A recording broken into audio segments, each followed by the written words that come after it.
Hello friends, welcome to Joy class room. இன்றைக்கி TNTET paper 2 2013 psychology question paper நம்ம பார்க்கலாம்.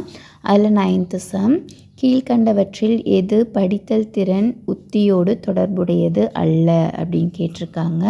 பகல் கனவு காணுதல். அறிவுரை பகர்தல் வகைகளின் எண்ணிக்கை மொத்தம் 3 வகை இருக்கிறது.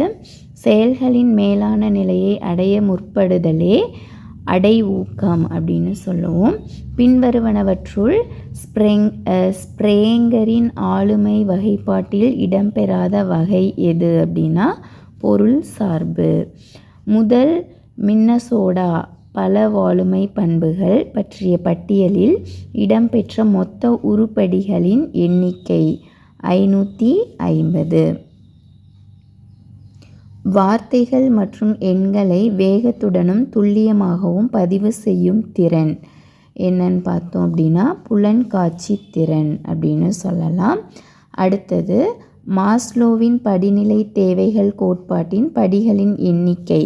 நீங்கள் 7 எழுதினாலும் கரெக்டு, 5 எழுதினாலும் கரெக்டு. சமூக வளர்ச்சி என்பது சமூக தொடர்புகளில் முதிர்ச்சி பெறுதல் என்பது யாருடைய கூற்று? ஹர்லாக்கின் கூற்று.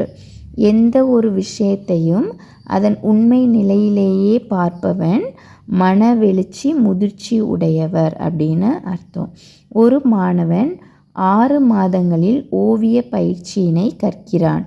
அவனது கற்றல் வளைகோடானது எஸ் வகை வளைவு அப்படின்னு சொல்லலாம். வலுவூட்டல் என்ற பொதுவான வார்த்தை எந்த கற்றலில் பரிசினை குறிக்கின்றது? செயல்பாடு, ஆக்க, நிலையுறுத்தல் கற்றல். ஆப்பிளை பழம் என்று பெயரிடுதலுடன் மற்ற பழங்களிலிருந்து வேறுபடுத்தி காட்டுதலும் காக்னே கோட்பாட்டின் எவ்வகை உருவாக்கத்தை சேர்ந்தது? இதோடைய ஆன்சர் கருத்துருவாக்கம். That's all. ரிமைனிங் கொஸ்டின்ஸை நெக்ஸ்ட் வீடியோவில் நம்ம பார்க்கலாம். தேங்க்யூ.